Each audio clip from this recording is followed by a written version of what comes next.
ब्रह्मा जी कहते हैं जब मैं वृंदावन में नंद भवन के सामने से निकलने लगा तब मैंने क्या देखा? बोले नंद भवन के दहली पर नन्ना सा एक बालक दहली को पार करने के लिए अपना एक पैर पल्ली तरफ लटका करके खड़ा है और उसी दहली पे ही टिक गया है। अब ना यहां उतर पा रहा है ना वहां उतर पा रहा है। कई बार आपने छोटे छोटे बालकों को देखा हो, जब वो धीरे धीरे थोड़े बड़े हो जाते हैं, 1 वर्ष की आयु हो जाती है, तो वो धीरे धीरे बिस्तर से उतरना शुरू करते हैं। कैसे उतरते हैं? चद्दर को पकड़ लेंगे जोर से और फिर अपने एक पाम को नीचे लटकाएंगे और एक पाम को नीचे लटका के फिर धीरे धीरे धीरे धीरे नीचे छोड़ेंगे खुद के शरीर को। चद्दर नहीं छोड़ते, उनको पता है कि हम गिर जाएंगे। और कई बालक तो इतने चतुर और होते हैं, ऊपर से तकिया फेंक देते हैं नीचे, गिरेंगे तो यहाँ पे गिरेंगे, लगेगी तो भी नहीं। तो धीरे धीरे धीरे धीरे उतरते। अब कई बार बालक चले जाते नए घरों में, अब वो अपने कमरे वाला जो उनका फॉर्मूला है वो नए घर के बेड पे जब अपनाते हैं, वो बेड है ऊंचा। तो कई बार क्या होता है, बालक जब जैसे ही नीचे उतरने लगता है तो उसको देखता है, वो दूसरा पैर जो नीचे उसकी उंगलियां हिलाता रहता है कि जमीन आई कि नहीं आई। कई बार क्या होता है, बिस्तर बहुत ऊंचा होता है तो बालक वहीं टिक जाता। अब उसको लगता अब तो बेटा तू गया, अब तू गिरेगा नीचे। फिर वो जोर जोर से रोता है, मैया को बुलाता है कि बचाओ, फिर उस बालक को उठाते। ये ऐसा कभी कभी घटना होती है ना। ब्रह्मा जी कह रहे हैं ऐसे ही नंद भवन की दहलीज को पार करते हुए मैंने उस ब्रह्म को देखा। और कैसा देखा? बोले उसी पर लदा हुआ देखा, यस्यालिंदे, जो दूसरी तरफ अपने पैर को टेक ही नहीं पा रहा, ऐसे रूप में मैंने ब्रह्म को देखा। वेद व्यास जी से नारद जी ने कहा, क्या आपने ऐसे रूप का कहीं वर्णन किया?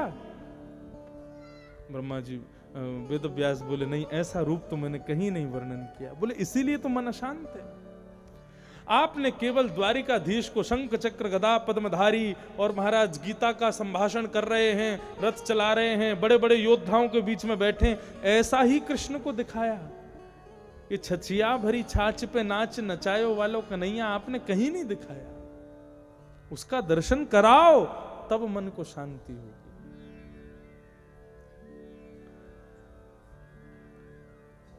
तब श्री वेदव्यास जी महाराज बोले, मैं क्या करूं, कैसे करूं, किस प्रकार ऐसे ब्रह्म का वर्णन करूं। समाधिनानुस्मर तद विचेष्टितम, समाधि लगाओ। नारद जी महाराज ने अपने पूर्व जन्म की कथा सुनाई। मैं एक दासी पुत्र था, मेरी मां घर घर में काम करती थी। एक बार मेरे यहां चातुर्मास के लिए संत आए थे। उन संतों के यहां मेरी मां ने मुझको कुछ छोटी छोटी सेवाएं दे दी। मैं सेवा करता था, संतों की कथा सुनता था। नारद जी सुना रहे हैं। 4 महीने बाद जब संत जाने लगे, तब मैंने उनसे कहा कि मुझे अपने साथ ले चलो, मुझे अब यहां नहीं रहना। तब मेरी मां ने कहा कि भाई ये तो मेरी बुढ़ापे की लाठी है, ये कहां जाएगा मुझे छोड़ करके। तब संतों ने कहा, बेटा अभी तुम मां की सेवा करो, हम तुमको एक श्लोक दे जाते हैं, इस श्लोक का जितना हो सके गान करना। तब उन संतों ने मुझे एक श्लोक प्रदान किया। नमो भगवते तुभ्यं वासुदेवाय धीमहि प्रद्युम्नाय निरुद्धाय नमः संकर्षणाय च। ओम नमो भगवते वासुदेवाय, ये मंत्र मुझे प्रदान किया। इस मंत्र का आश्रय लेकर के नारद जी महाराज कहते हैं, मैंने खूब जप किया, खूब नाम गाया। एक दिन मेरी मां को एक सर्प ने डस दिया, मेरी मां की मृत्यु हो गई। मां का संस्कार करके मैं वन में निकल गया और वन में जाकर के मैंने खूब इस मंत्र का जाप किया। मेरे हृदय में ठाकुर जी का एक स्वरूप प्रकट हो गया। मैं उस स्वरूप का दर्शन करके आनंदित होने लगा, लेकिन तत्क्षण ही वो स्वरूप अंतर ध्यान हो गया। जैसे अंतर ध्यान हुआ, मैंने विरह से कातर होकर के नेत्र खोले और कहा, हे प्रभु, हाँ नाथ, कहां हो? तब आकाशवाणी हुई कि नारद, हे बालक, तुम अभी मेरी प्राप्ति के लिए परिपक्व नहीं हो, मैंने अपना दर्शन करा दिया है बस। अब इसी दर्शन का चिंतन करते करते अपने प्राणों का त्याग कर देना, अगले जन्म में तुम्हें मेरी प्राप्ति होगी।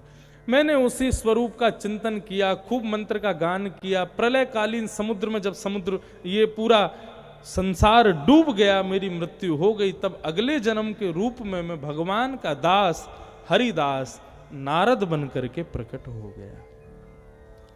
आज मैं हरिदास हूं। देवदत्तामिमां वीणां स्वर ब्रह्म विभूषितां मूर्छयित्वा हरिकथां गायमानश्चराम्यहम्।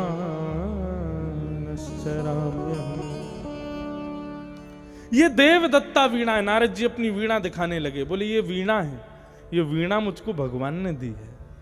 मैं इस वीणा पर भगवान के मंगल में गीत गाता हूं, मंगल में कीर्तन गाता हूं, मंगल में भजन गाता हूं। बंधुओं, भगवान ने हम सबको एक एक वीणा दे रखी है कंठ के रूप में। किसी की वीणा सुधरी हुई है, सुरीली है, किसी की वीणा उतरी भई है, कंसुरी बेसुरी है, लेकिन वीणा सबके पास है। लेकिन प्रयास करो अपनी उस वीणा से जितना हो सके ठाकुर जी की सेवा करो, जितना हो सके भगवान का भजन करो।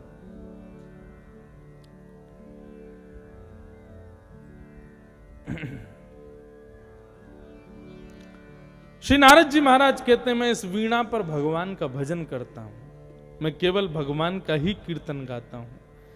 इस प्रकार तपस्या का फल क्या होता है नारद जी ने बताया, और बता करके कहा कि अब आप इसी मार्ग पर चल करके एक दिव्य ग्रंथ की रचना करो।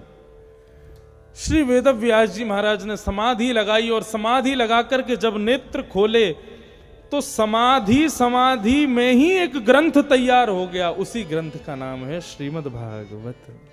बोलो भागवत महापुराण की जय। श्रीमद् भागवत की रचना करने के लिए कोई कलम नहीं उठाई वेदव्यास जी ने, केवल एक ग्रंथ लिखने की भावना से समाधि लगाई, और समाधि लगा करके जैसे ही नेत्र खोल करके देखा भागवत की रचना हो चुकी थी। ये समाधिस्थ भाषा का ग्रंथ है। ऐसे ग्रंथ को हम प्रणाम करते हैं।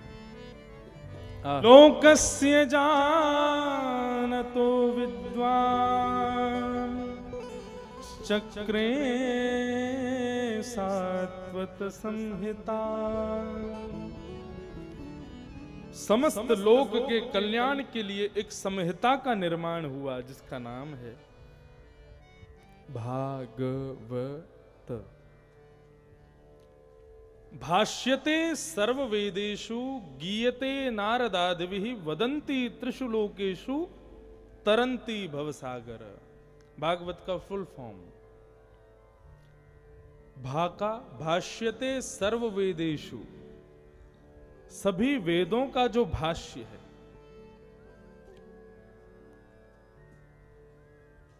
गीयते नारदादिभिः, नारद आदि भी जिसका गुणगान गाते हैं। और वदंती त्रिषु लोकेषु, तीनों लोकों में जिसका गुणगान जो वंदनीय है, तीनों लोकों में जो वंदनीय है। और त से तरंती भवसागर, जो इसके सन्निधि में आता है उसको भवसागर से जो पार कर दे, वो भागवत। भागवत के चार और भी अर्थ हैं। भा से भक्ति, गा से ज्ञान, व से वैराग्य, त से त्याग। ये भागवत, ऐसी भागवत उनकी रचना हुई। और भागवत की रचना के पश्चात वेदव्यास जी महाराज ने भागवत की रचना तो कर दी, अब उनके मन को शांति मिली, सुख मिला। मन को सुख मिला तो अब मन में विचार करने लगे, अब इस भागवत संहिता को घर घर में जन जन तक कैसे पहुंचाऊं मैं। तो बंधुओं, वेदव्यास जी के पुत्र ही हैं श्री सुखदेव जी महाराज, परंतु ये पुत्र बने कैसे, उसकी बड़ी विचित्र कथा है। सुखदेव जी कौन हैं? बोले राधा रानी के पिंजरे के पक्षी हैं, जो नित्य गोलोक धाम में विराजते हैं। राधा रानी बोलती है कृष्ण बोलो, माधव बोलो, श्याम बोलो, मनमोहन बोलो, तो तोता तो रट लेता है, सब बोल देता है। लेकिन एक दिन स्वयं श्री कृष्ण जब गोलोक धाम में पधारे, सबने प्रणाम किया, लेकिन तोते ने प्रणाम नहीं किया, शुकाचार्य जी ने प्रणाम नहीं किया। तो श्री राधा रानी के मन में भाव आया, इन्होंने प्रणाम क्यों नहीं किया, इतना नाम गाता है फिर भी प्रणाम क्यों नहीं किया। तो उनको बात समझ आई कि भाई ये नाम गाता है बस, लेकिन नाम जिसका गा रहा है उसको जानता नहीं है, उसके विषय में जानता नहीं है, इसको जानना चाहिए। जाने बिन न होए परतीति, बिन परतीत होत नहीं प्रीति। जानना बहुत जरूरी है। और जानोगे कैसे? हरे कृष्ण कृष्ण कृष्ण हरे हरे, हरे राम राम राम हरे हरे। इस महामंत्र का सीधा सीधा कोई वाचन करे उसमें फर्क है, लेकिन कोई व्यक्ति कथा सुन के 7 दिन बाद इसका वाचन करे तो उसकी टोन ही बदल जाएगा, उसकी भावना ही बदल जाएगी। वो पहचान जाएगा मैं किसका नाम गा रहा हूं, मैं किसको पुकार रहा हूं। वैसे तो भाव कुभाव अनख आलसहु, नाम जपत मंगल दिस तसहु। कैसे भी नाम जपो ठाकुर जी स्वीकार कर लेते हैं, लेकिन फिर भी नामी को जानकर के जब उसका नाम जपोगे तो कहने में थोड़ी प्रबलता और आ जाएगी। एक किसान खेत में काम कर रहा था, इतने में ही एक संत वहां खेत के पास से गुजरे। उन्होंने किसान को देखा तो मन में सोचने लगे मैं थोड़ा ये खेत में चला जाऊं, किसान से कहूंगा कि कुछ भाई भोजन पानी हो तो हमको दो, कुछ देगा तो पाके फिर अपना आगे चल देंगे। किसान से जाकर के संत ने कहा, बोले भैया हम लोग अवध की ओर जा रहे हैं और कुछ भोजन प्रसाद पाने की इच्छा है, तुम्हारे पास कुछ सामग्री हो तो सिद्ध करके हमको पवा दो।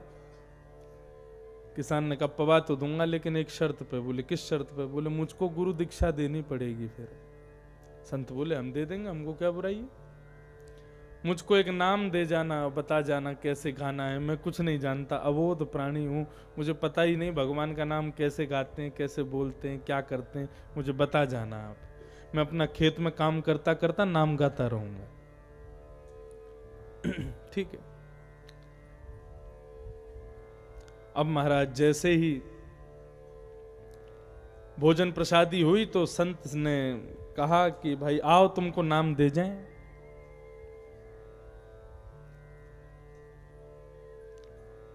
चला गया तो कहा कि महाराज भगवान का कोई नाम बता दो जो मैं गाता रहूं। तो बोले बोलो कृष्ण चंद्र। तो बोला कृष्ण चंद्र। कृष्ण शब्द अधिकतर लोग अशुद्ध बोलते हैं।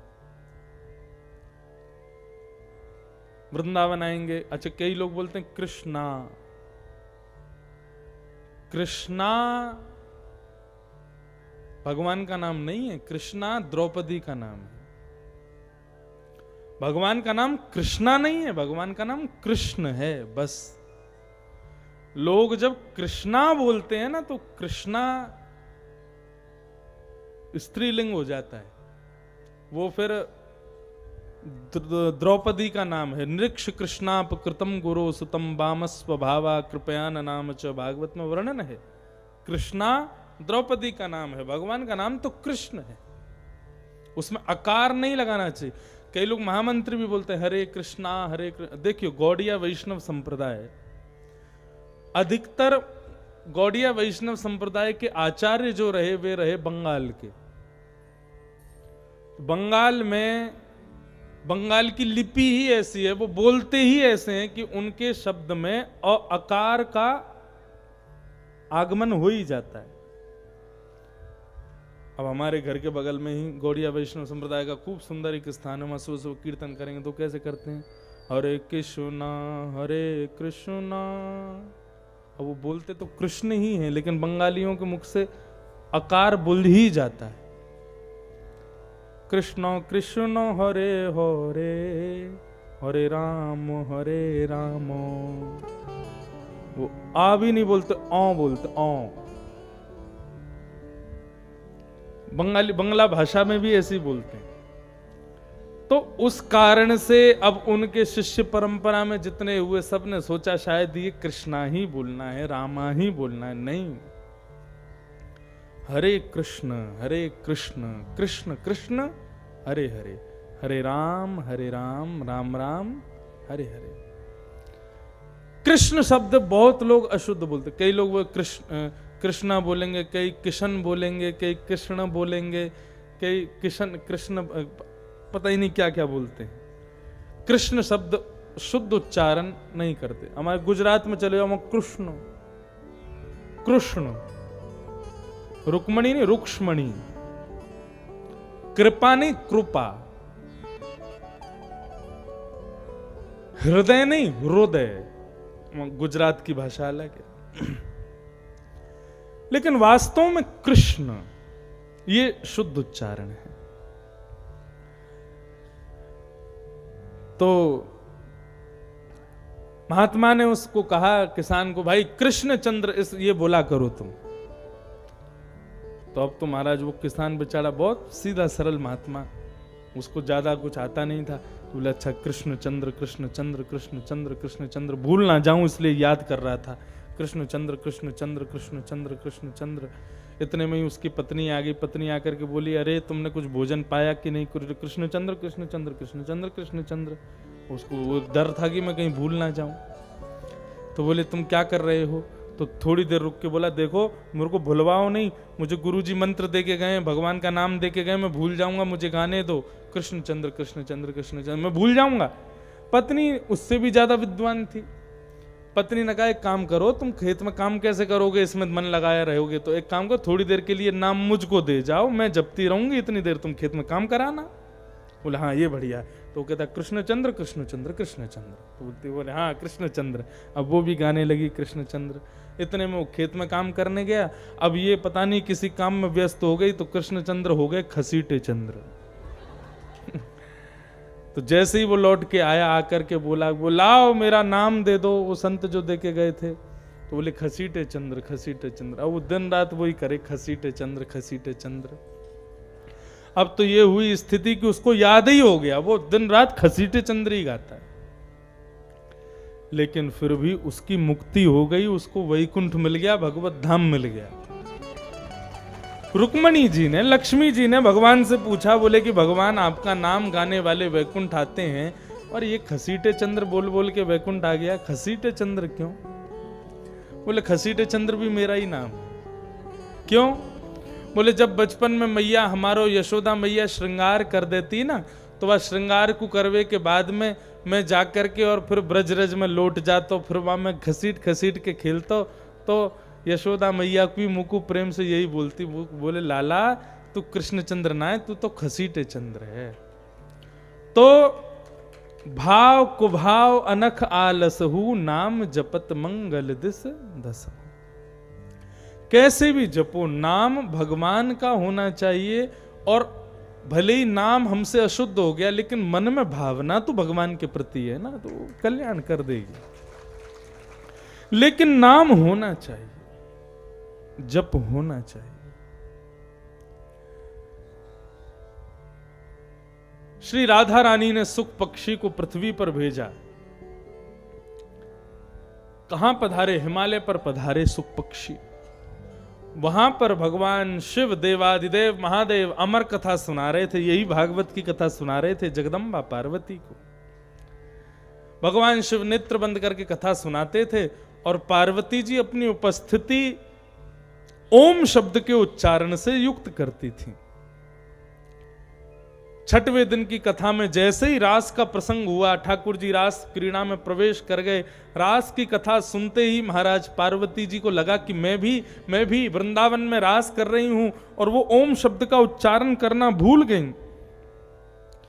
तो उनके स्वर में ओम शब्द का उच्चारण शंकर जी के पीछे छिपकर बैठे हुए सुखदेव जी ने करना शुरू कर दिया, कहीं कथा रुक ना जाए। सप्ताह कथा पूरी हुई, बोल वृंदावन बिहारी लाल की जय। जैसे ही जय जयकार लगी, पार्वती जी के नेत्र खुले और कहा कि मैं तो अब वृंदावन में ठाकुर जी के साथ रास विहार करके आई प्रभु, अब रास के आगे की कथा आप सुनाओ। शंकर जी बोले रास की आगे की कथा यहाँ पूर्णाहुति हो गई, कथा पूरी हो गई, कहाँ थी आप? बोले मैं वृंदावन में रास कर रही थी। भाव आवेश से वृंदावन पहुंच गई थी, तो फिर ओम शब्द का उच्चारण कौन कर रहा था? शंकर जी ने त्रिशूल उठाया, बोले ब्रह्म विद्या की चोरी किसने की है? जैसे व्यासपीठ के पीछे बैठा देखा तो छोटा सा सुख पक्षी। भगवान शिव कहने लगे तुमने ब्रह्म विद्या की चोरी की, बिना मेरी अनुमति के की। व्यासपीठ के पीछे बैठ करके कथा सुनने का अधिकार नहीं है किसी को भी। अब ये पाप माना गया, गलत माना गया, अपराध माना गया।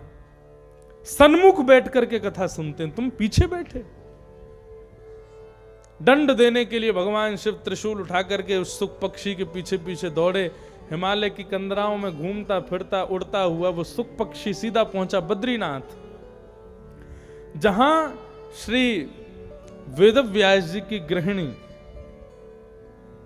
बिट्टिका वो मुख खोल करके जलपान कर रही थी, तो उनके मुख में जगह देख करके सुख पक्षी, नन्ना सा सुख पक्षी मुख में होकर के उन्हीं के गर्भ में चला गया और गर्भ में जाके बैठ गया। शंकर जी आए, खोज खाज के चले गए, लेकिन कहीं भी उनको सुखदेव जी नहीं मिले। 12 वर्ष तक श्री शुकाचार्य जी बिट्टिका के गर्भ में रहे और 12 वर्षों तक शंकर जी के द्वारा सुनी गई कथा का मनन चिंतन किया। इतना मनन चिंतन किया कि 12 वर्ष बाद वही कथा उनके रोम रोम से प्रकट होने लगी, श्लोक प्रकट होने लगे और वह श्लोक श्री बिट्टिका जी को सुनाई देने लगे। वो बोली कि ये श्लोक कहां से सुनाई दे रहे हैं? तब उन्होंने अपने पति यानी कि श्री वेदव्यास जी से जाकर के कहा कि मुझे कहीं से दिव्य श्लोक सुनाई देते हैं। तब नेत्र बंद करके वेदव्यास जी ने अपनी दिव्य दृष्टि से देखा तो कहा देवी तुम्हारे गर्भ में एक छोटा सा बालक है सुखदेव, वही अपनी ब्रह्म विद्या का वाचन करता है जो तुम्हें सुनाई देता है। बिट्टिका ने कहा मैं दर्शन करना चाहती हूं, इनसे कहो ना ये बाहर पधारें। वेदव्यास जी ने प्रार्थना की पुत्र बाहर आओ। बोले मैं नहीं आऊंगा। क्यों? एकांत वासा झगड़ा न जासा, बाहर आ गया तो माया मुझे पकड़ लेगी, मैं यहां से नहीं आऊंगा बाहर। और यदि आप चाहते हो मैं बाहर आऊं तो ठाकुर जी से आकर के कहो कि ठाकुर जी मुझे वचन दें, संसार की माया मेरा स्पर्श नहीं करेगी तो मैं आऊंगा। वेदव्यास जी महाराज ने ठाकुर जी से प्रार्थना की, ठाकुर जी प्रकट हुए। ठाकुर जी ने कह दिया, बोले सुखदेव आप जन्म लीजिए, आप संसार की माया में फंसने के लिए नहीं, संसार की माया में फंसे हुओं को उबारने के लिए आपका जन्म हुआ है, आप पधारो। जब भगवान ने वचन दिया तब श्री शुकाचार्य जी महाराज प्रकट हुए हैं। यम प्रव्रजंतम अनुपेत अपेत कृत्यम द्वैपायनो विरह कातरया जुहाव पुत्रेति तन्मयतया तर्वोभिनेदु तम सर्वभूत हृदयं मुनिमानतोऽस्मि। सुखदेव जी जन्म लेते ही वन में चले गए, अपने माता पिता से भी नहीं मिले।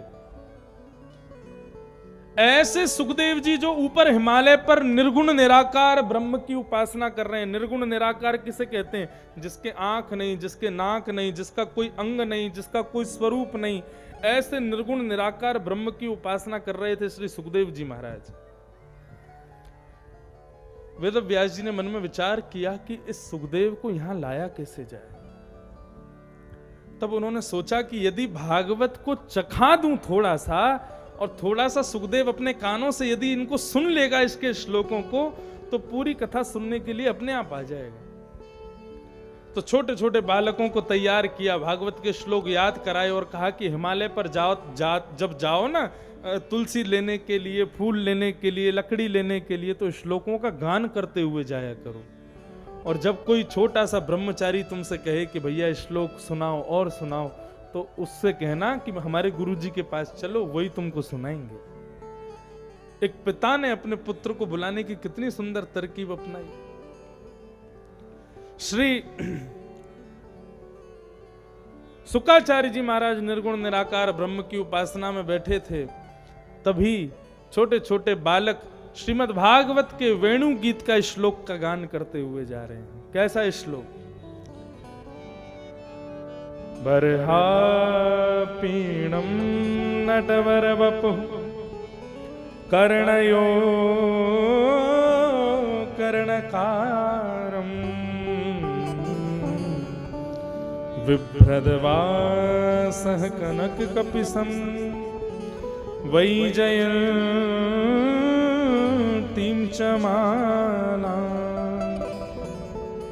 रन्ध्रान् वेणोवधर सुधया पूरयन् गोपवृन्दैः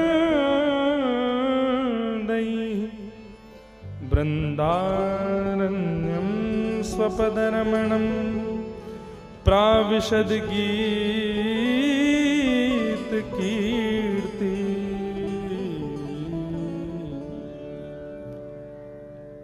आहा, कैसे स्वरूप का वर्णन कर रहे हैं श्लोक के माध्यम से।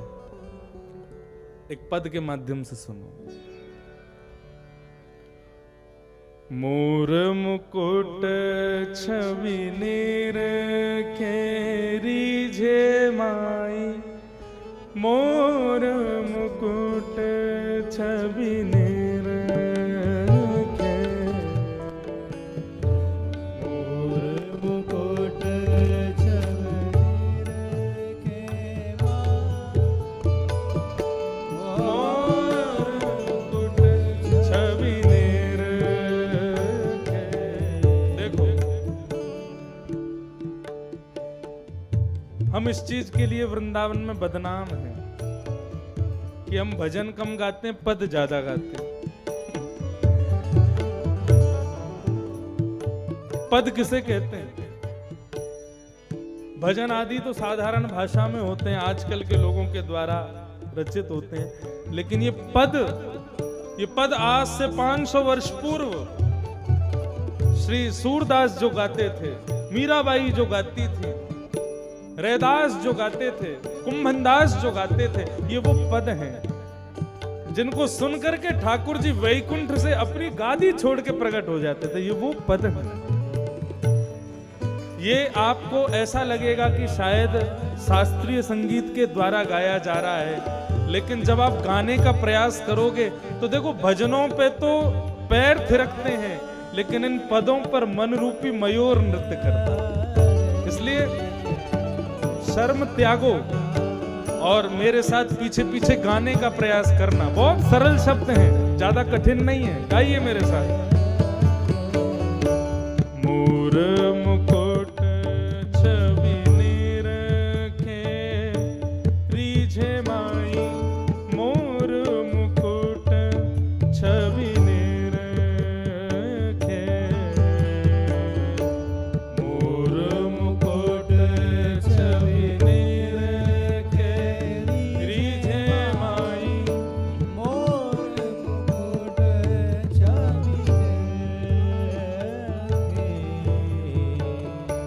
कैसे लग रहे हैं ठाकुर जी, कितना सुंदर वंदन। कुंडल चालन हलन नयनी को, कुंडल चालन हलन नयनी को। ठाकुर जी जब चलते हैं तो उनके कानों के कुंडल हिल रहे हैं, और चलते चलते कानों के कुंडल भी हिला रहे हैं और अपने नैनों को भी मटका रहे हैं। कभी इधर देखते हैं, कभी उधर देखते हैं, इस प्रकार देखते हुए चल रहे हैं। आहा, क्या सुंदर। कुंडल चालन हलन नयनी को, कुंडल चालन हलन नयनी को, मृदु मुस्कान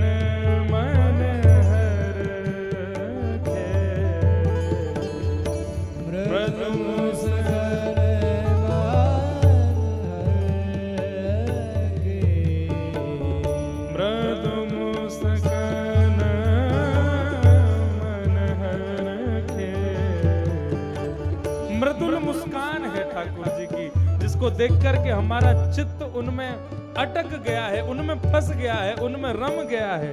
ऐसे सुंदर ठाकुर जी लग रहे हैं।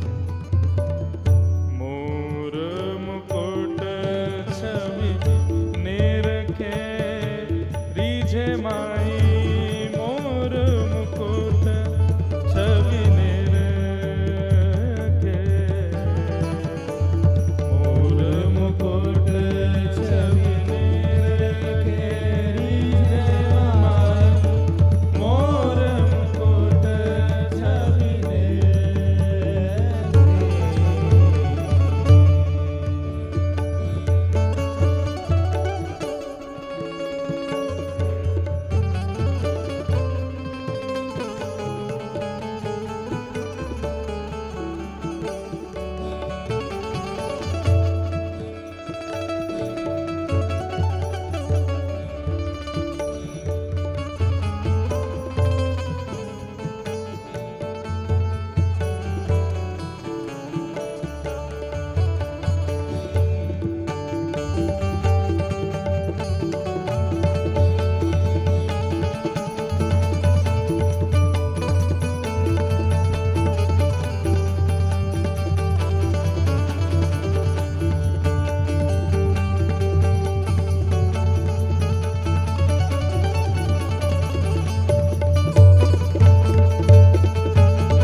संग लिए नवतन ब्रज वनीता, संग लिए नवतन ब्रज वनीता, संग लिए नवतन ब्रज वनीता, संग लिए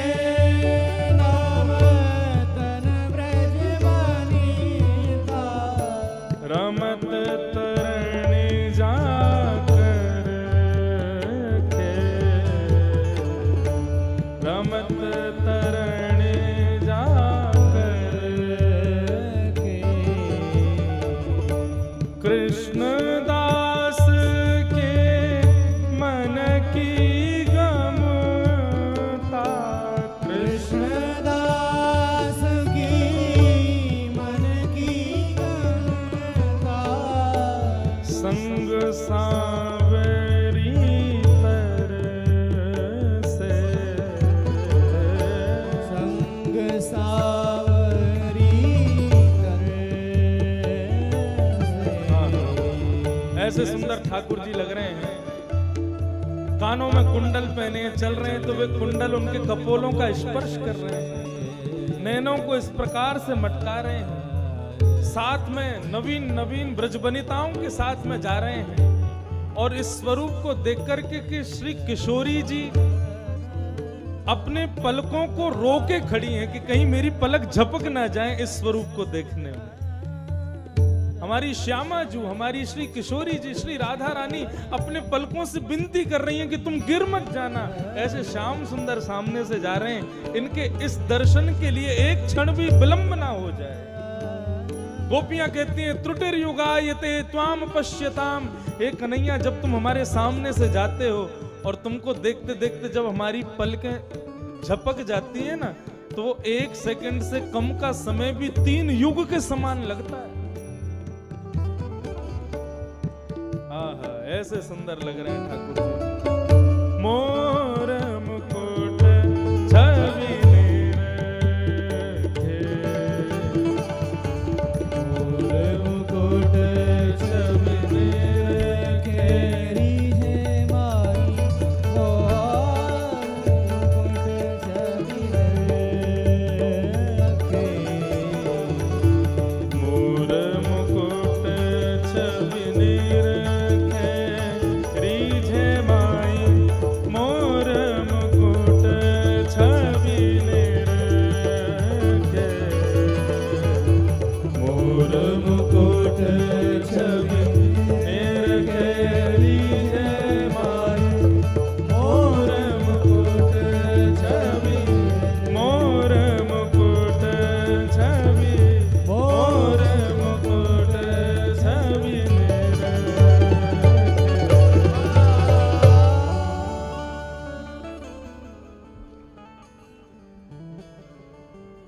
ऐसे स्वरूप का श्लोक के माध्यम से गान कर रहे थे बालक।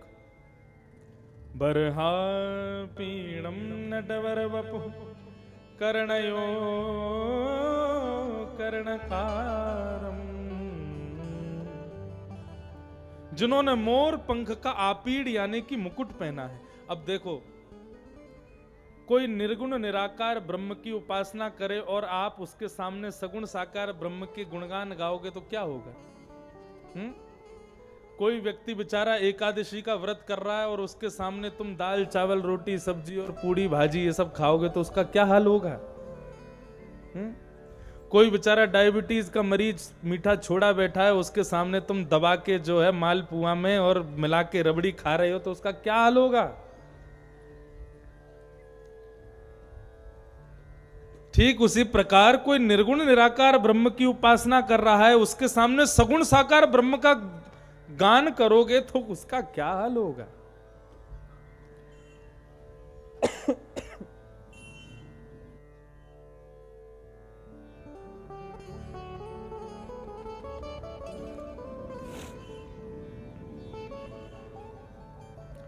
निर्गुण निराकार ब्रह्म किसे कहते हैं?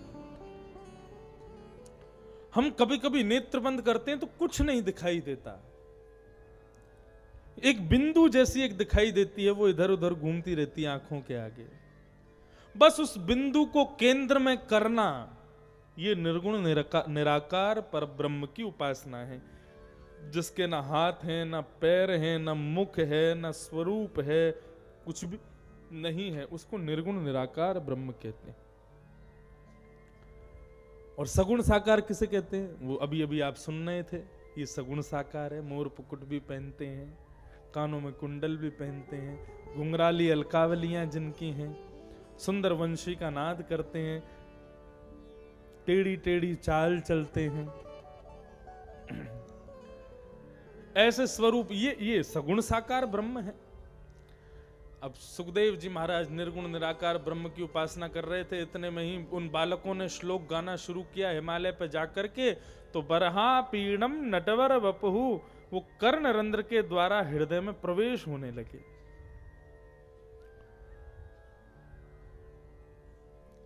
श्री शुकाचार्य जी के हृदय से निर्गुण निराकार ब्रह्म तो था ही नहीं। अब देखते हैं तो निर्गुण निराकार ब्रह्म के स्थान पर कोई नन्हा सा बालक मोर पंख पहने हुए, जिसकी दो दतुइयां दिख रही हैं, जब मुस्कुरा रहा है तो केवल दो छोटे छोटे दांत दिख रहे हैं, लाल लाल कपोल दिखाई दे रहे हैं, कानों के कुंडल लहरा रहे हैं ऐसे दिखाई दे रहे हैं, सुंदर घुंघराले केश मुख की अलकावली पर आ रहे हैं, छोटे छोटे चरण हैं, उनमें नूपुर ऐसे छम छम बजते हैं जब चलते हैं, करधनी कहीं से खिसक रही है, कभी उसको संभाल रहे हैं, कभी वंशी बजा रहे हैं, कभी माखन के लिए भाग रहे हैं। इस प्रकार का स्वरूप शुकाचार्य जी को दिखने लगा तो उनकी तो समाधि टूट गई। सोचने लगे ये कौन है, ये कौन दिख रहा है मेरे को, ये सांवरा सलोना नन्हा सा ये इतना प्यारा बालक, ये कौन है, ये श्लोक कौन गा रहा है, ये इसके स्वरूप का वर्णन कौन कर रहा है। उठ करके खोजते खोजते उन बालकों के पास गए, बालकों से जाके बोले तुम लोग जिस श्लोक का गान कर रहे हो, इस श्लोक में दर्शन होने वाला वो बालक वो कौन है? बालक बोले हमको नहीं पता। तो फिर तुमको ये श्लोक कहां से मिला? ये तो हमारे गुरुजी ने हमको दिया। तुम्हारे गुरुजी? कौन से ग्रंथ का श्लोक है, कौन सी संहिता का श्लोक है? बोले गुरुजी ने ऐसे 18,000 श्लोक लिखे हैं। बोले 18,000 श्लोक? तो भैया फिर इस बालक की खोजबीन मुझे करनी पड़ेगी, तुम्हारे गुरुजी से जाके पूछना पड़ेगा कौन है ये बालक, कैसा है ये बालक, और ये बालक दिखेगा कैसे। एक बार मन कर रहा है इस बालक को गोद में उठा लें, इसको एक बार अपने हृदय से लगा लें, एक बार इसके कपोलों का स्पर्श कर लें, इतना सुंदर बालक। बालक बोले आप चलो हमारे साथ हमारे गुरुजी के पास। शुकाचार्य जी की उंगली पकड़ करके हिमालय की कंदराओं से लेकर के आए सरस्वती नदी के किनारे। जैसे सुखदेव जी ने आकर के देखा तो गुरु के स्थान पर कोई और नहीं, उनके पिता श्री वेदव्यास जी थे। अपने पिता को देख करके सुखदेव जी नृत्य करने लगे। बोले अरे मैं कहां पर निर्गुण निराकार ब्रह्म की उपासना कर रहा था, मुझे क्या पता था, परब्रह्म को मेरे घर में मेरे पिताजी ने ही जन्म दे रखा है। अपने पिता के चरणों में प्रणाम किया सुखदेव जी ने और कहा, पिताजी अब मुझे आप ये संहिता पढ़ाइए दीजिए।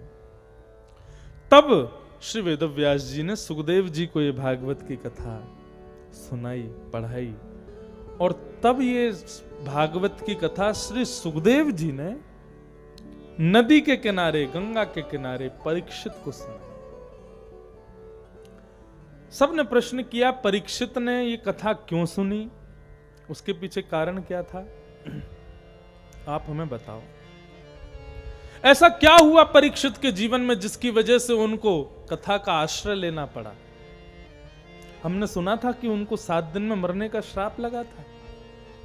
सूत जी महाराज कहने लगे, मैं परीक्षित की कथा सुनाना इतना विशेष नहीं समझता, लेकिन वक्षे कृष्ण कथोदयम, कृष्ण कथा का उदय परीक्षित की कथा से ही होगा, इसलिए मैं तुमको परीक्षित की कथा जरूर सुनाऊंगा। और बंधुओं, यहां से महाभारत के विश्राम की कथा प्रारंभ होती है। महाभारत का युद्ध अपने अंतिम पड़ाव पर चल रहा था। यदा मृधे कौरव संजयानाम वीरे स्वथो वीर गतिम गतेषु ब्रकोदरा विग्ध गधा विमर्श भ्रगनोरुदंडे धृतराष्ट्रपुत्रे।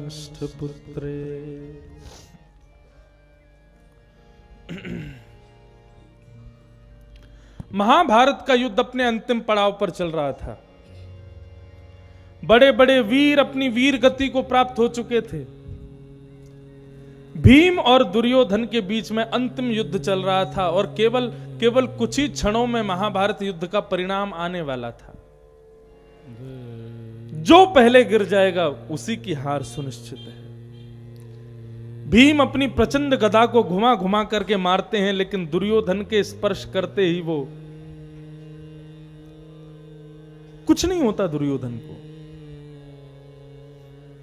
भीम परेशान हो गया, क्या करूं, ये दुर्योधन मरता ही नहीं है। तब भगवान की ओर इशारा किया तो भगवान ने इशारा करके बताया, बोले जंघा पर मारो दुर्योधन। भीम, ये दुर्योधन का अंग लोहे का है। उसकी मां ने उसके कटिभाग को छोड़ करके आदि समस्त अंगों को लोहे का बना दिया है। जब भी कोई मारने की भावना से दुर्योधन के पास जाता है, उसका अंग प्रत्यंग लोहे का हो जाता है, कोई उसे मार नहीं सकता। उसकी जंघा पर प्रहार करो, क्योंकि जंघा का भाग वो रह गया था। कथा बड़ी प्रसिद्ध है, सुनिए आप लोगों ने। भीम मन में सोचने लगा कि ठाकुर जी इशारा कर रहे हैं जंघा पर मारो। अपनी प्रचंड गदा को घुमा करके जैसे ही जंघा पर उसका मारा है भीम की, उस प्रचंड गदा से दुर्योधन की जंघा टूट गई, दुर्योधन गिर गया और महाभारत का युद्ध पांडव जीत गए। भगवान श्री कृष्ण समस्त पांडवों के साथ उत्सव मनाते हुए रणभूमि से चले गए और वहां रणभूमि में अधमरे अवस्था में पड़ा है दुर्योधन। मन में विचार कर रहा है, मैं क्या करूं, कैसे करूं, किस प्रकार इन पांडवों से बदला लूं अपना। तभी गुरुपुत्र अश्वत्थामा आया और आकर के कहता है कि गुरुपुत्र, मैं तो अभी शिथिल हो चुका हूं, मैं अब कुछ नहीं कर सकता। तुम ही हो जो हम कौरवों की नाक बजा सकते हो। अब किसी भी प्रकार से इन पांडवों का वध करो। अश्वत्थामा कहता है, तुम मुझे अपनी सेना का सेनापति बना दो, मैं एक बार में जाऊंगा 5 पांडवों का सर धड़ से अलग करके और तुमको प्रमाण देने के लिए 5 के सर तुम्हारे पास लेके आ जाऊंगा, तुम कहो तो सही। दुर्योधन के पास और कोई रास्ता नहीं था। उसने कहा, अश्वत्थामा तुम जाओ, जाकर के 5 को मार दो। अश्वत्थामा पांडवों को मारने के लिए जा रहा है, लेकिन जाको राखे साया मार सके ना कोई, बाल ना बांका कर सके जो जग बैरी हो। ठाकुर जी ने जिसके ऊपर वरदहस्त रख दिया उसको कौन मार सकता है? उसका अंत कैसे हो सकता है? किसी भी प्रकार से, किसी भी कारण से उसको फिर कोई बाल बांका नहीं कर सकता।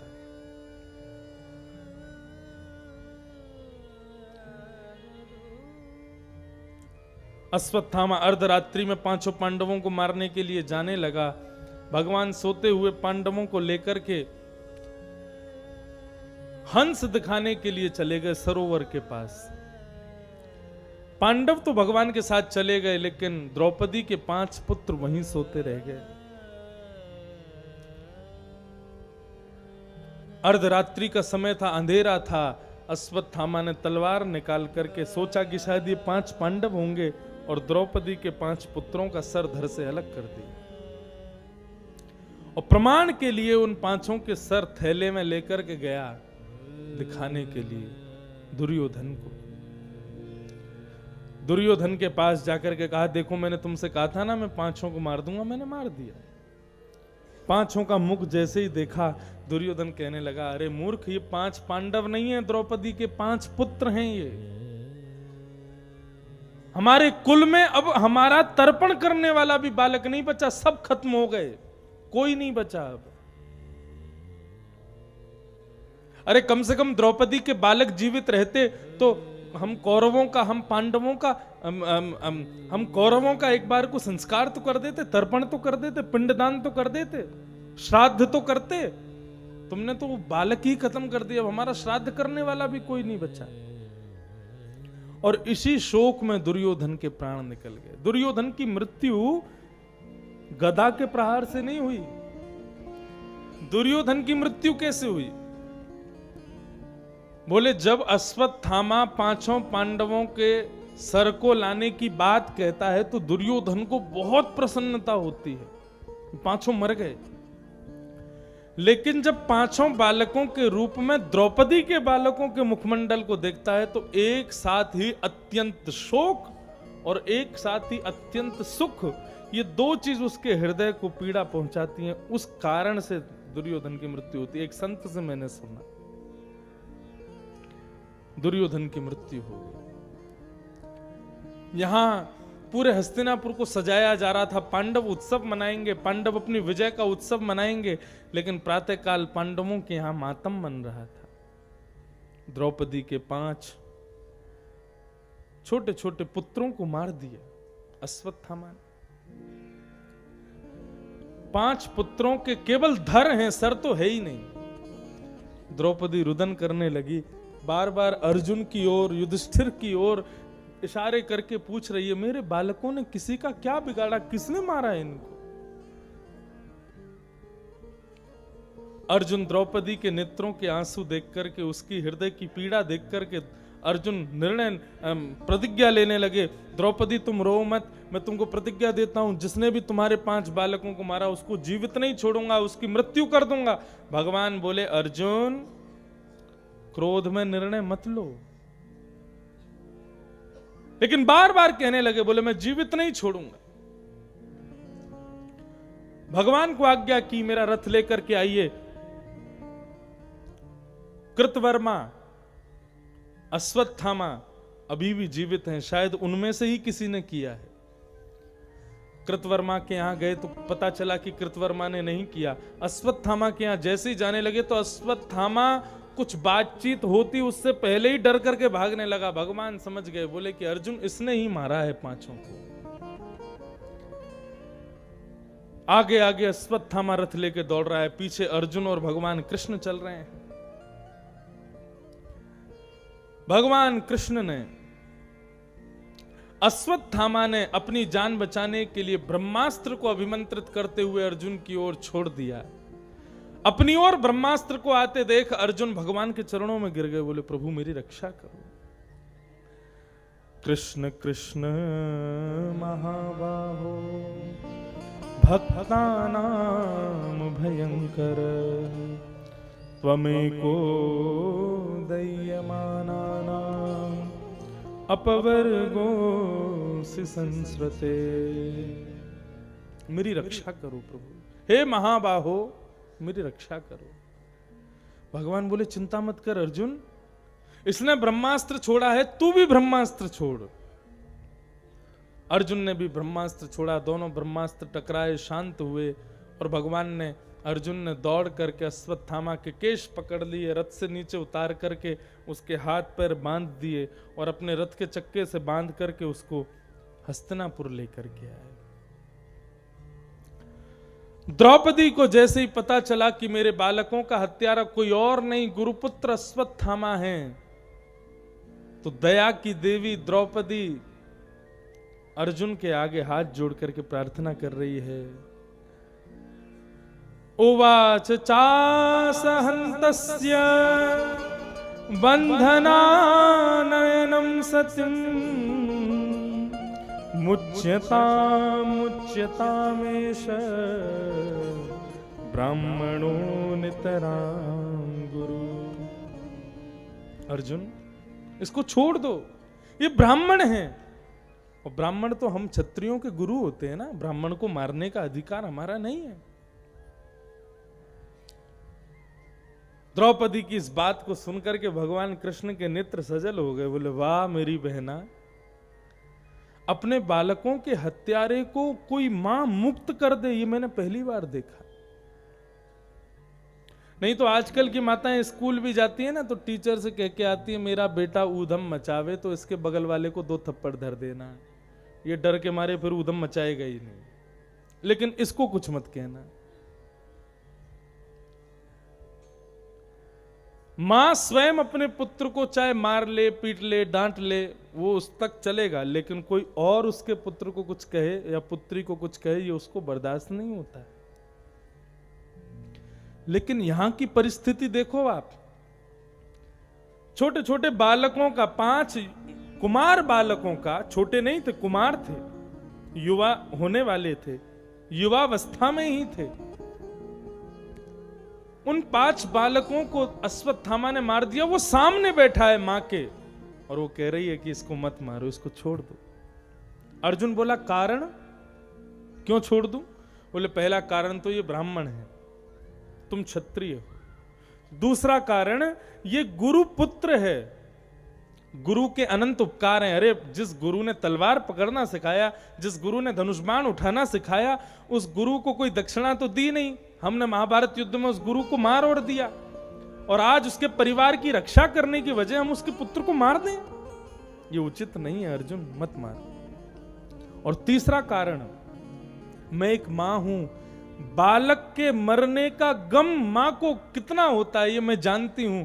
तुम इसको मार दोगे तो इसकी मां को क्या गम होगा ये मुझे पता है, कितना कष्ट होगा ये मैं जानती हूं। तो जिस कष्ट से मैं निकल रही हूं, मैं किसी और मां को उस कष्ट में क्यों आने दूं, इसलिए इसको मत मारो।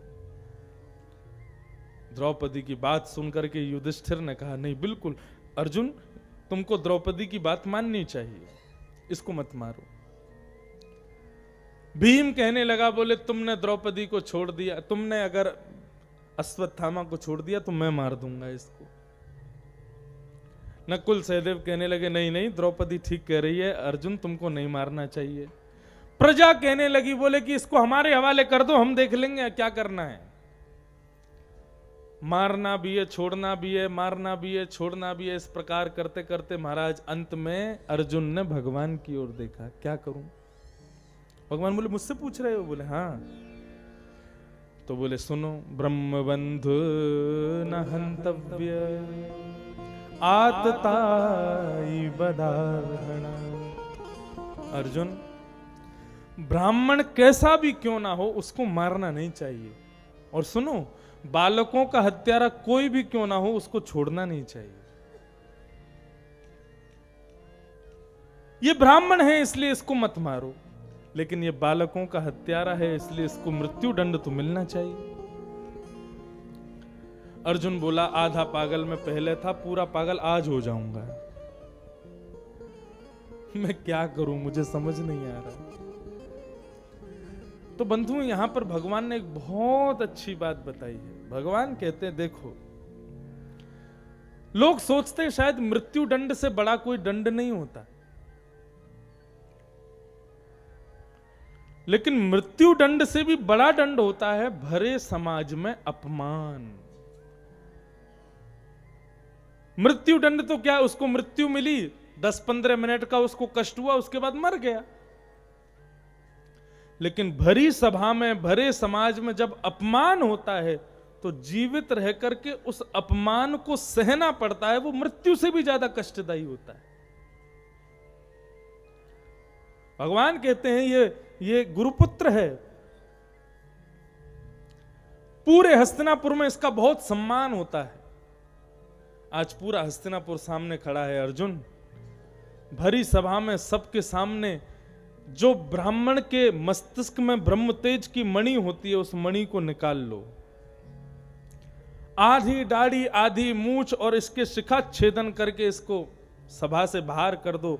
भरी सभा में अपमान ही इसके लिए मृत्यु दंड है।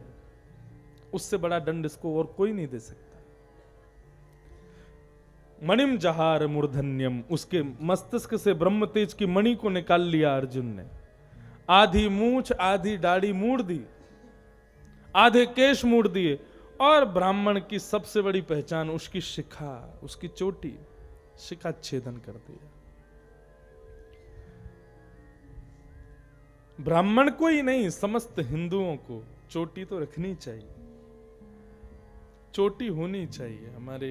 हमारे सिर के एक भाग में चोटी होनी चाहिए। ये चोटी क्या है, एक प्रकार से देखा जाए तो सीधा अर्थ बताएं, एंटीना है ये। जिस प्रकार गाड़ी में सीडी नहीं हो तो एंटीना खोल दो तो अपने आप एफएम पकड़ लेता है, ऐसे ही ये चोटी भी जो क्या है, ये भगवान के द्वारा, समस्त देवताओं के द्वारा दिन में एक बार दिव्य ऊर्जाएं प्रकट की जाती हैं मानवों के लिए। मानवों के शरीर में कई छिद्र होते हैं, कई द्वार होते हैं उन ऊर्जाओं की प्राप्ति के। एक द्वार सिर के इस भाग में होता है, लेकिन लोग केश स्टाइलिश रखते हैं आजकल, तो कैसी कैसी फैशन चल रहे हैं आप सब जानते हो। आजकल डिसेंट हेयर स्टाइल नहीं चलती, कथा मंच पे भी डिसेंट नहीं है आजकल, वक्ता लोग भी डिसेंट नहीं, उनकी भी हेयर स्टाइल है बड़ी बड़ी। तो ठीक है, आप हेयर स्टाइल कैसी भी रखो, वो आपकी स्वेच्छा है, लेकिन ये एक बीच का भाग है, यहां पर या तो गौ के खुर के समान या फिर जितनी आपकी स्वेच्छा हो उतनी बड़ी एक चोटी का स्थान होना चाहिए। तो यहां पर जो ऊर्जा प्राप्ति का जो केंद्र है, वो केंद्र बिंदु शिखा के माध्यम से प्रकट हो जाता है और वो ऊर्जा का संचार अधिक मात्रा में ग्रहण करता है। इसलिए शिखा होनी चाहिए, सबको शिखा रखनी चाहिए। केवल ब्राह्मण ही क्यों रखें, केवल पंडित जी क्यों रखें, शिखा सबके होनी चाहिए। और शिखा का यदि छेदन कोई करता है तो ब्राह्मण नहीं, ऐसा नहीं, उसको हिंदू ही नहीं माना जाता। पहले तो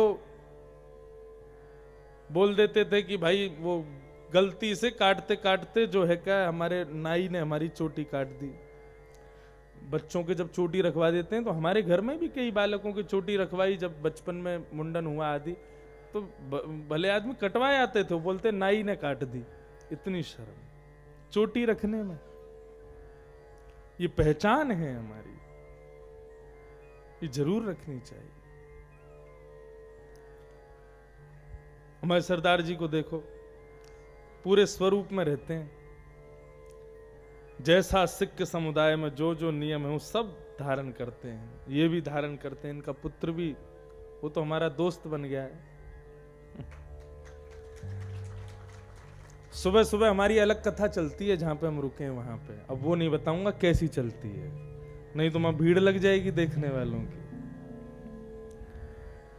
अब वो हमारा नियम है, हम यहाँ खंडवा में नहीं, जहां भी कथा होती है सब जगह नियम है, थोड़ा समय बच्चों को भी देते हैं। हम खुद ही बच्चे हैं तो उनको समय क्या, उनके साथ थोड़ा खेल कूद हो, मस्ती हो, आनंद हो। इससे एक प्रभाव मैंने देखा, कथा में अधिकतर बड़े बुजुर्ग ही क्यों आते हैं, बच्चे क्यों नहीं आते? क्योंकि बड़े बुजुर्गों को पता है संसार में सब जगह घूम फिर लिए, अंत में यहीं पे आके सुख मिलता है ना। बच्चों को क्या है, आजकल अभी माया दिख रही है, उनको दिख रहा है इसमें सुख है, ये इसमें सुख है, यहाँ पे मजा आएगा, ये करेंगे वो करेंगे। करने दो, 35-40 के हुए नहीं, उसके बाद थक हार के वो भी यहीं आएंगे। लेकिन एक बात बता दें आपको, जो व्यक्ति अपनी वृद्धावस्था आने पर कथा सत्संग आदि में प्रवेश करता है, भगवान उसको स्वीकार तो करते हैं, लेकिन इतने प्रसन्न हृदय से स्वीकार नहीं करते। मैं आपके घर आया, आपने मुझे नई बिल्कुल बगीचे की फूल तोड़ के माला बना के पहना दी, तो मेरा मन करेगा मैं माला पहन के रहूं, थोड़ी देर इसको रखूं अपने गले में, मेरी शोभा बढ़ रही है। लेकिन 4-5 दिन पुरानी माला, उसमें महाराज ना तो उसमें सुगंधी है ना उसमें रंग है, उसको छू दो तो उसके पत्ते बिखर रहे हैं, ऐसी माला पहना दोगे तो मैं आपके सम्मान के लिए धारण कर लूंगा, लेकिन तुरंत उतार के धर दूंगा। ठीक उसी प्रकार यदि कोई, देखो ऐसा मत सोचना कि वृद्धों के लिए मना कर रहा हूं, जिसने जीवन भर भजन नहीं किया, वृद्धावस्था में आके भजन किया, उसको भगवान स्वीकार नहीं करते। लेकिन जो व्यक्ति बचपन से ही भजन कर, देखो जिसने 55 में भजन शुरू किया होगा उसको भगवान फिर मरघटा में ही मिलते हैं, उसको फिर वहीं शमशान में ही भगवान मिलेंगे। कम से कम 30-40 साल तो चाहिए भजन के लिए। अब तुम्हारा भजन ही 55 में शुरू हुआ है तो फिर तुम जाओ, राम नाम सत्य में ही दर्शन होंगे ठाकुर जी के। लेकिन जो व्यक्ति बचपन से भजन करता है उसको निश्चित 55 तक तो भगवान जरूर मिल जाते होंगे। भक्ति 55 का विषय नहीं है। श्रीमद् भागवत में श्री प्रहलाद जी महाराज कहते हैं, कौमार आचरेत प्राज्ञो धर्मान भागवतान इह। ये भक्ति धर्म का पालन कब करना चाहिए? बोले कुमार अवस्था से। कुमार अवस्था कब शुरू हो जाती है? 13-14 वर्ष में कुमार अवस्था शुरू हो जाती है। तब से ही हमको भक्ति के पथ पर चलना चाहिए। तो उसका परिणाम ये होगा, 13 साल की उम्र से भक्ति करोगे तो 55 में भगवान जरूर मिल जाएंगे।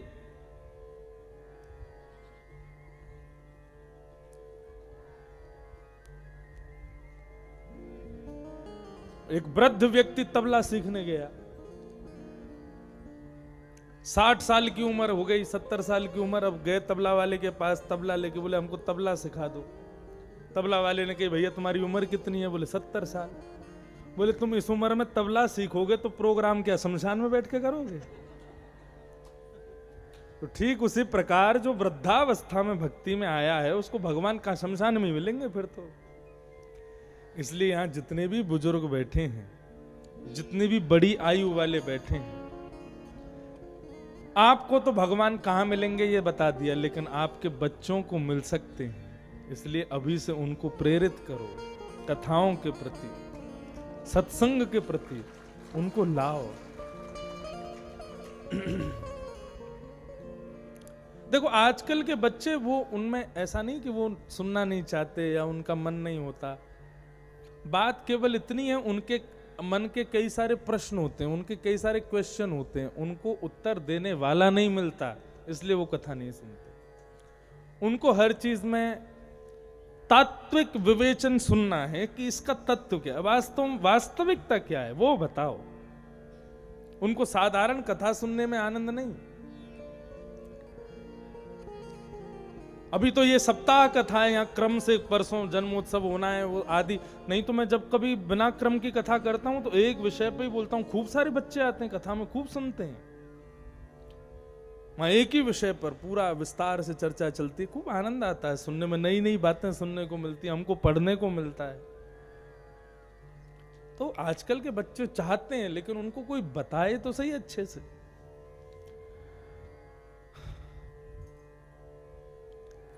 तो शिखा होनी चाहिए, इस बात पर चर्चा चल रही थी। शिखा काट करके महाराज अश्वत्थामा को भरी सभा में अपमानित करके भगा दिया।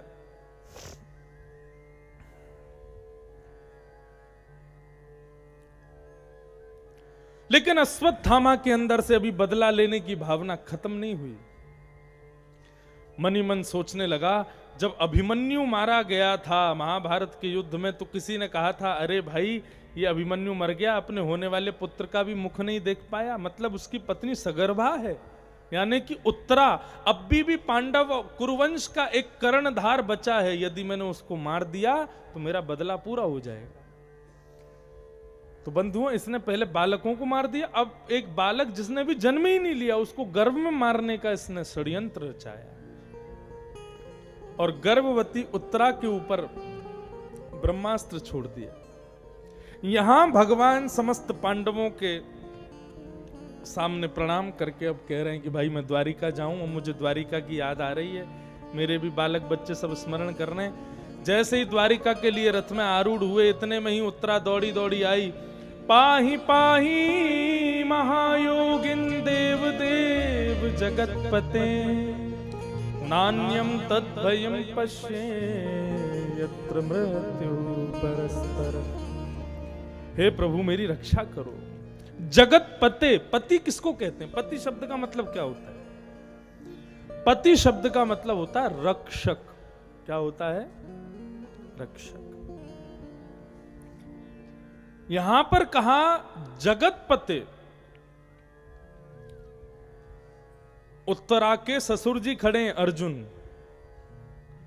उत्तरा के बड़े ससुर जी खड़े हैं युधिष्ठिर, भीम खड़े हैं, बड़े बड़े बाहुबली खड़े हैं, लेकिन उत्तरा किसी के पास नहीं गई और सीधे द्वारिकाधीश से जाकर के कहती, आप ही जगतपति हो, जगत के रक्षक हो, आप मेरी रक्षा करो। आज द्रौपदी ने जो गलती की थी वो उत्तरा ने नहीं की। द्रौपदी का जब चीरहरण हो रहा था तो द्रौपदी मन में क्या सोच रही थी? मैं पांडवों की पत्नी हूं, मेरे 5 पति हैं, मुझे कोई निर्वस्त्र नहीं कर सकता। पांडवों की तरफ मदद करेंगे इस भाव से देखने लगी, लेकिन पांडव नीची नजर करके बैठे थे, मदद के लिए आगे नहीं आए। तब द्रौपदी ने सोचा, ये बयो बुजुर्ग यहां पर बैठे हैं, ये अपनी बहू को निर्वस्त्र होते हुए थोड़ी देख पाएंगे, ये लोग मेरी रक्षा करेंगे। उन्होंने भी जब रक्षा नहीं की तब अपना बल लगाया, मैं अपनी रक्षा स्वयं करूंगी। जब अपना बल भी काम नहीं आया, तब अंत में जब कोई काम नहीं आया, तब भुजा उठा करके द्वारिकाधीश को पुकारा। बस कुछ ही क्षण यदि लेट हुए तो भरी सभा में निर्वस्त्र हो जाएगी द्रौपदी। जब ऐसी स्थिति आ गई तब दोनों भुजा उठा करके द्वारिकाधीश को पुकारा, प्रभु जी मोरी क्या बिगड़ेगी, जाएगी लाज तुम्हारी। मुपति 5 के तुम पति, सोपति का है विसारे। भीष्म द्रोण और कर्ण दुशासन, इन मोरी लाज उघारी, जाएगी लाज तुम्हारी। द्रौपदी ने जब ये गाया,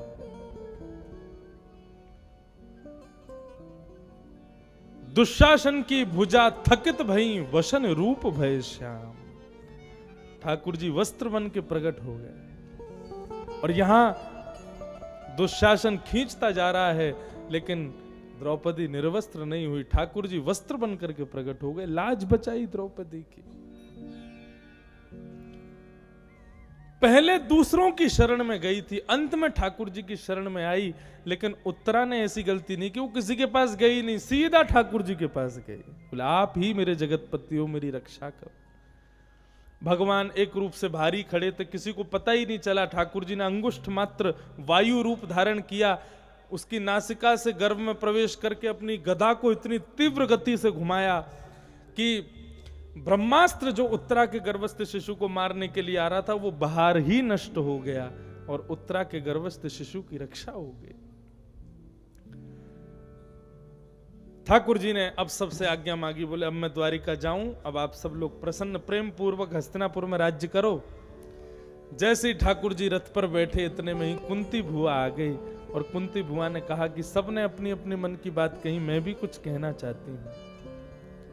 भगवान ने कहा भुआ बोलो। बोले ऐसे नहीं, पहले रथ से नीचे उतर के आओ।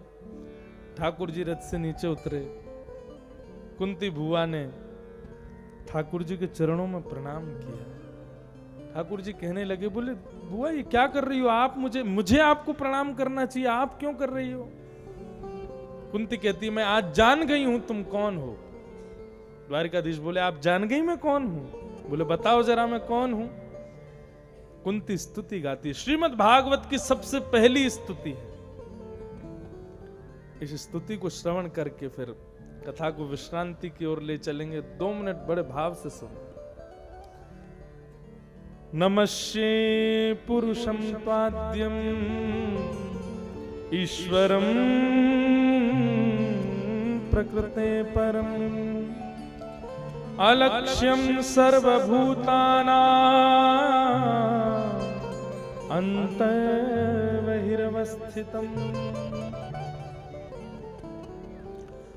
कुंती कहती है हम भगवान को केवल एक ही वस्तु दे सकते हैं, हम देने को कुछ दे नहीं सकते ठाकुर जी को, लेकिन फिर भी हम चाहें कि हम क्या दें तो हम एक ही वस्तु दे सकते हैं और वो क्या है, नमस्कार, बस। इसके अलावा हम ठाकुर जी को कुछ नहीं दे सकते।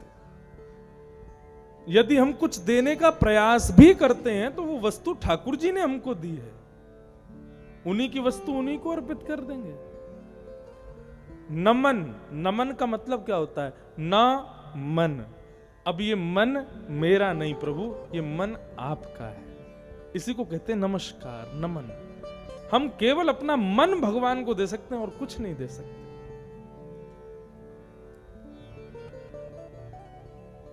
नमस्कार करते हुए द्रौपदी कुंती भगवान की स्तुति गा रही है और भगवान से कह रही है कि मैं आपको प्रणाम करती हूं, क्यों, क्योंकि आप ईश्वर हो।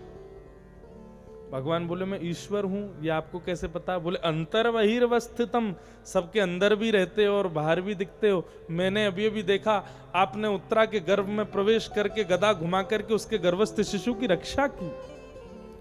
आप बाहर भी खड़े थे और आप अंदर भी चले गए, आप ईश्वर हो, मैं इसलिए आपको प्रणाम करती हूं। भगवान बोले यदि मैं ईश्वर हूं तो सबको दिखता क्यों नहीं हूं। यदि ईश्वर हूं और सर्वव्यापी हूं तो सब जगह में दिखाई क्यों नहीं देता। कुंती उत्तर देती है, आह क्या बात कहती है, कि माया जवनिका छन्न आज्ञा दोक्षजमव्ययम् न लक्ष्यसे मूढ़दृशा नटो नाट्यधरो यथा। आप दिखाई क्यों नहीं देते। बोले जिस प्रकार कठपुतली को नृत्य कराने वाला व्यक्ति दिखाई नहीं देता, लेकिन कठपुतली नाचती भी है, सोती भी है, हंसती भी है, रोती भी है, सब काम कठपुतली करती है और हमको लगता है कि शायद कठपुतली चल रही है, कठपुतली गिर रही है, कठपुतली सो रही है, लेकिन वास्तव में उस कपड़े के पीछे एक व्यक्ति अपनी उंगलियों में रस्सी बांध करके उस कठपुतली को नचाता है। ठीक उसी प्रकार प्रभु हम सब जीवात्मा कठपुतली के समान हैं और आप माया रूपी पर्दे के पीछे बैठे हुए कठपुतली को नृत्य कराने वाले वो व्यक्ति हो। आप दिखाई नहीं देते, दिखते केवल हम हैं। भगवान ने ताली बजाई, वाह कितना सुंदर उत्तर दिया आपने। आपको नहीं बजानी थी, भगवान बजा रहे थे।